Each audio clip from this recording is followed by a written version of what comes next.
Hello, students. This is an explanation of the human rights abuses that both Hitler and Stalin engaged in the fascist and communist organizations. If you can tell, I just got back from a run. I suggest you guys to exercise, to run, get out of your house, stay away from other people, but at least get some exercise. It's beautiful outside. This is one of the great things about working from home and working on your own time schedule, is that if you need to burn off some stress, get some exercise in, go ahead and do it. All right, here are several categories that you could write about for human rights abuses. You only have to do one, okay? I'm gonna give you 3 of them right now. Okay, so the first one we'll look at, let's do censorship. All right, with Stalin, so both of them use censorship. Think about in the USSR and Stalin, photographs were changed.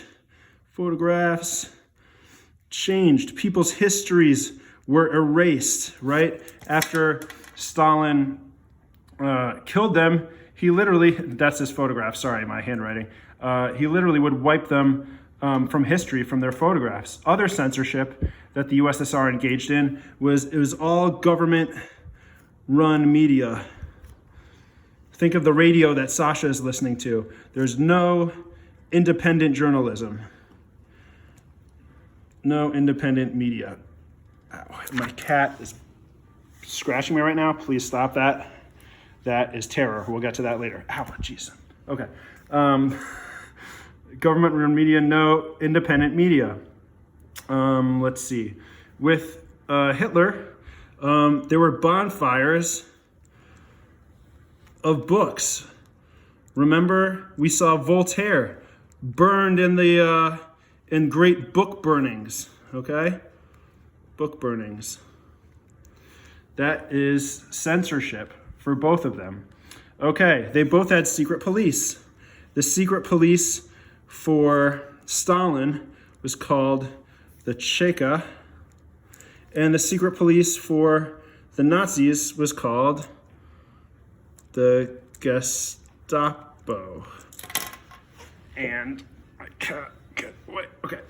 So secret police, the Cheka, secret police, the Nazis, the Gestapo.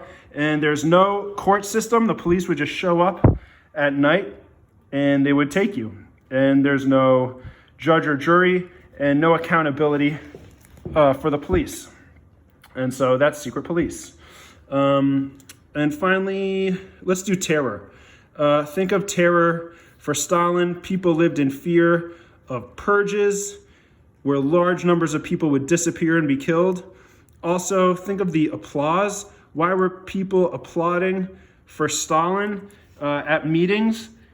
Because they were afraid if they would stop applauding, then they would be killed. So terror between purges, between these public displays of applause for the leader.